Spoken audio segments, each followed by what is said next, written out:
না বেটা তুমি ওইটা খাও, তুমি খেলে আমার খাও। Hello friends, good morning. Riya lifestyle চ্যানেলে তোমাদের সবাইকে অনেক অনেক স্বাগত।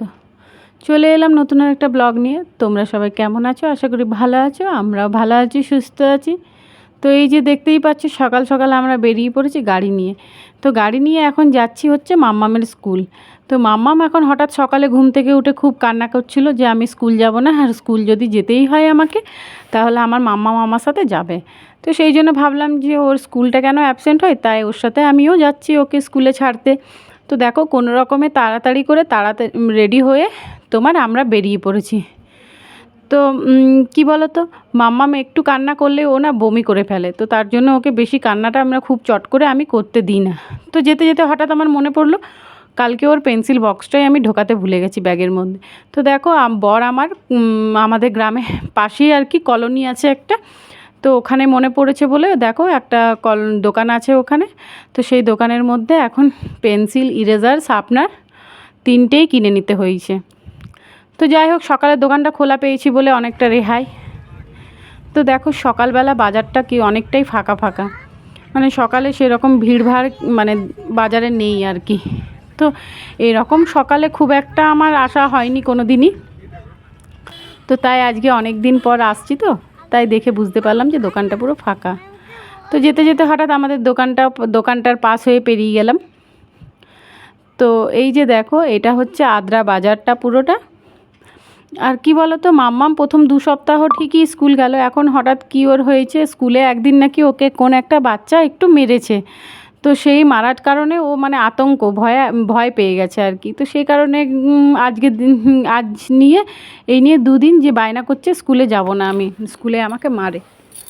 তো যাই হোক, কোনো রকমে বুঝিয়ে সুঝিয়ে নিয়ে তো যাচ্ছি ওকে।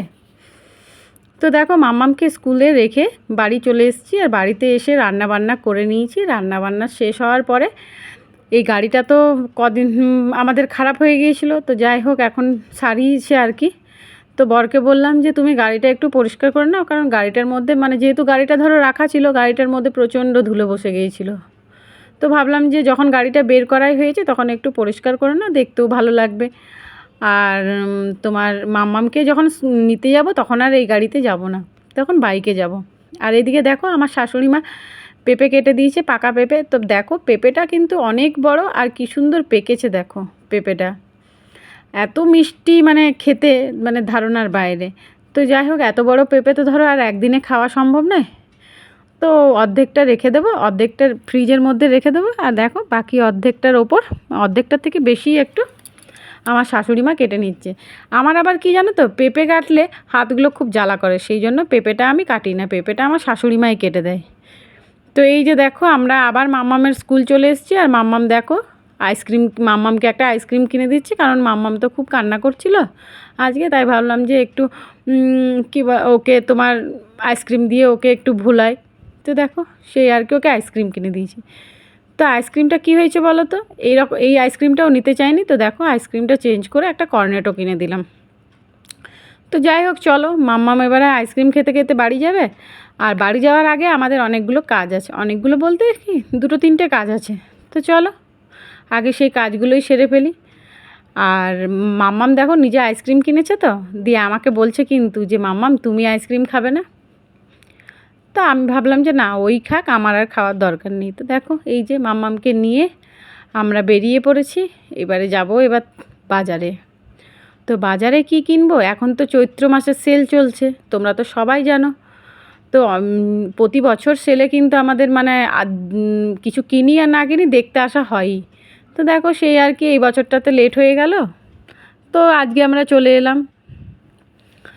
তো এই যে দেখো চাদর, তারপরে ধরো চুড়িদার, কুর্তি সব মানে সব কিছুই সেলে দিচ্ছে, শুধুমাত্র বাচ্চাদের জামাকাপড় বাদ দিয়ে। তো আগের বছর সেলে জানো তো 2টো চাদর কিনেছিলাম, কিন্তু চাদরগুলো একবার কাচাতে কি হয়েছে বলো তো, তোমার রঙটা পুরো উঠে গেছে, ফেড হয়ে গেছিলো, তার জন্য এবারে আর চাদর নিলাম না। তো দেখো অন্য একটা দোকানে চলে এসেছি, আর এই দোকানটা নতুন খুলেছে আদ্রাতে, মানে আমাদের বাজারে নতুন খুলেছে। তো দেখো এখানে কিন্তু প্রচুর নাইটি কালেকশন আছে। তো তো আমার বর বলছে যে তুমি নাইটি নিয়ে নাও। তো আমার সেরকম নিজেরই কোনো ইচ্ছে ছিল না নাইটি নেবার। আর এখানে দেখো আমার মাম্মামকে আমি বাড়ি থেকে পেঁপে এনে দিয়েছিলাম, কারণ ও টিফিনটা সেরকম খায়নি, তো ভাবলাম যে অনেকটা দেরি হবে, তো তার জন্য ভাবলাম যে তাহলে পেঁপেটা খেয়ে নিই। তো দেখো এখানে নাইটিগুলো দেখছি আমরা, তো দেখা যাক কোনটা পছন্দ হয়। তো দেখো ফাইনালি দুটো নাইটি পছন্দ হয়েছে, তো এই রেড আর একটা মেরুন। তো তোমাদের কেমন লাগছে নাইটিগুলো অবশ্যই কমেন্ট করে জানিও। আমার বেশ ভালো লাগছে। আর কি বলো তো, এমনিতেই তো রেড নাইটি ভালো লাগে আর কি সাধারণত, আর এমনি তো কালারটা খুব মিষ্টি। তো দেখো এদিকে আমার মাম্মামেরও টিফিন খাওয়া হয়ে গেছে। তো এখন আমরা সোজা চলে এসেছি তোমার ব্যাংকে। তো ব্যাংকে আমার বরের কিছু কাজ ছিল, তো সেই কারণে ব্যাংকে চলে আসা। তো দেখো মাম্মামকে যেহেতু খাইয়ে নিয়েছে সেহেতু টেনশনটা নেই সেরকম। আর কি বলো তো, এখানে ব্যাংকে তো বুঝতেই পারছো এসি চলছে, তার জন্য মাম্মামের গরমটাও কম লাগছে, তো সেই জন্য কোনো অসুবিধা নেই। আর রোদের সবসময় ঘুরতে হলে খুব কষ্ট। তো এই যে দেখো বাড়ি চলে এসেছি, আর বাড়িতে মাম্মামকে স্নান টান করিয়ে কাকিমা ওর জন্য মাছ নিয়ে এসেছিলো। তো মাছটা বিনা লঙ্কা দিয়ে রান্না করেছিল বলে কাকিমা কী করলো, ওকে কিছুটা মাছ খেতে দিল আর কিছুটা রেখে দিয়েছে, কিছুটা ওকে ভাতে খাওয়াবো। তো দেখো কাকিমা এনে দিয়েছে, তো কত খুশিতে আমার মাম্মাম খাচ্ছে। তো এই যে দেখো কাকিমা ওর সাথে গল্প করতে শুরু করে দিয়েছে। আর তোমাদেরকে দেখাই আমার বর কী করছে। আর এদিকে দেখো আমার বর এখানে ডাব কাটতে শুরু করে দিয়েছে। এই ডাবগুলো ওর মামা বাড়ির থেকে এনেছে। তো ওই ডাব গাছটা জানো তো, নারকেল গাছটা ও কিন্তু নিজের হাতে লাগিয়েছিল। তো সেটাই এখন দেখো ভালোই বড় হয়েছে, আর খুব মানে এত ডাবগুলো এত মিষ্টি মিষ্টি না, নারকেলটা আর কি খুব মিষ্টি। তো জল কিন্তু বেশি বেরোয় না তোমার, সেই আর কি। তো এই যে দেখো এই নারকেলের জলটা আর কি মামাম খেতে খুবই ভালোবাসে। তো এই যে দেখো এখানে মাছ কাটাটা রেখে দিয়ে, এমনিতে কিন্তু আমার মামাম কাটা খেতে খুবই ভালোবাসে, কিন্তু এখন যেহেতু ডাবটা কাটছে সেহেতু দেখো আমার মামাম নিজে কাটাটা ছেড়ে দিয়ে এখানে বসে গেছে ও পাপার কাছে ডাবের জলটা খাবে বলে। তো এই যে দেখো, আর ও আমার মাম্মাম ডাবের জলটা তো খাবেই, প্লাস ও শ্বাসটাও খেতে কিন্তু খুবই পছন্দ করে। তো দেখো মানে পারছে না, তাও কিন্তু বলছে চামচটা ঢুকিয়ে শ্বাসটা খেয়ে নেব। তো চলো ডাবটা আমি কেটে দিই। আর এই যে দেখো আমাদের নয়ন সোনা চলে এসছে এখানে। আর আমার মাম্মামকে দেখতে পেলে তো নয়ন আর কিচ্ছু চায় না, সারাক্ষণ শুধু দুজন মিলে দুষ্টুমি করতে থাকে। আর মানে ও নয়নের আবার কি যে ও আমার মাম্মামকে দেখলে কি করব কি না খুঁজে পায় না, মানে এত আনন্দ ওর। তো যাই হোক চলো, এই দিকে দেখো বিকেল হয়ে গেছে, আর বিকেলে আমি তোমার রাত্রের খাবার বানাতে শুরু করে দিয়েছি। তো দেখো আজ রাত্রে হবে পনিরের তরকারি। তো আজকে কাকু হঠাৎ পনির কালকে নিয়ে এসেছিলো, সরি আজকে নয় কালকে নিয়ে এসেছিলো। তো সেই ভাবলাম আর কি যে কালকে তো করবো না, মানে কালকে রেখে দিয়েছিলাম। তো ভাবলাম যে কাল যেহেতু মঙ্গলবার ছিল, যেহেতু নিরামিষ হয়েছিল, নিরামিষে পনিরটা অত ভালো লাগবে না, সেই জন্য কী করলাম তোমার পনিরটা ফ্রিজে রেখে দিয়েছিলাম। তো দেখো আজকে পনিরটা রাত্রেবেলা করব, তার জন্য পনিরটাতে ভালো করে নুন হলুদ মাখিয়ে নিলাম। দিয়ে তোমার পনিরের তরকারি তোমার এমনি খুব একটা আমার খেতে ভালো লাগে না। আর কি বলো তো, পনিরের অনেক রকম আইটেমই আমি বাড়িতে বানিয়েছি। তো আজকে চলো একটু সিম্পল বানাবো। সিম্পল বলতে একদম যেমন তরকারি রান্না করি সেইভাবেই বানাবো। মানে আজকে কোনো মানে এই পনির মশলা বা বাটার মশলা এইসব কিচ্ছু করব না, জাস্ট সিম্পল। তো দেখো পনিরগুলোকে ভালো করে হালকা আছে তোমার উলট পালট করে ভেজে নেব।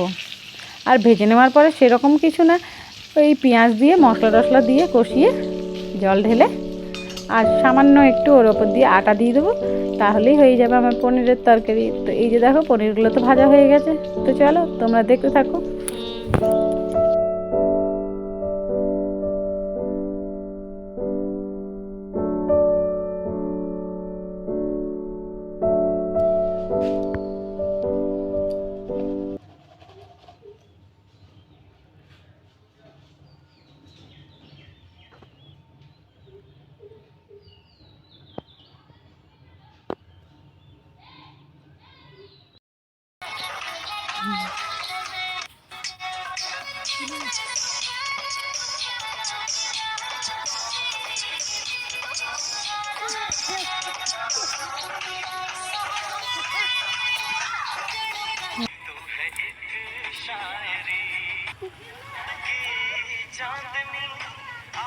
তো দেখো বিকেলে একটু হাঁটতে গিয়েছিলাম, তো হাঁটে এসে বাড়িতে ঢুকতেই হঠাৎ দেখতে পেয়েছে টেবিলের ওপর ফুচকা নামানো। তো আমার মাম্মাম ফুচকা দেখতে পেয়েছে আর অথচ নিজেকে কন্ট্রোল করতে পারবে, এটা কিন্তু কখনোই না। তো দেখো ফুচকা পেয়ে সোজা বাথরুমে হাত টাত ধুয়ে সোজা নেমে পড়েছে ফুচকা খেতে। তো দেখো কাকু ওর জন্য ফুচকা এনে দিচ্ছে। কাকু প্রতিদিন কিছু না কিছু, প্রায় দিনই কিছু না কিছু এনে দিতে থাকে। তো সেই আর কি দেখো ফুচকা খেয়ে কীরকম শার্টটা ভিজিয়ে নিয়েছিল। তো যাই হোক দেখো আমরা ওপরে চলে এসেছি খাওয়া দাওয়া করে। আর এই যে দেখো এখানে মাম্মাম তোমার ড্রয়িং করছে আর কি। তো এই প্যারটটা আমি এঁকে দিয়েছি। তো দেখো খুব একটা মানে খুব একটা যে ভালো এঁকেছি তাও না, আর খুব একটা যে খারাপ এঁকেছি তাও কিন্তু না। তো যাই হোক যেমন পেরেছি এঁকেছি। তো দেখো মাম্মামকে এগুলো এঁকে দিয়েছি আর মাম্মাম এগুলো সুন্দর কালার করেছে। তো যাই হোক চলো, ভিডিওটা তোমাদের কেমন লাগলো অবশ্যই কমেন্ট করে জানিও। আর ভিডিওটা আজ এখানে শেষ করছি, দেখা হচ্ছে নেক্সট ভিডিওতে। সবাই ভালো থেকো, সুস্থ থেকো, টাটা।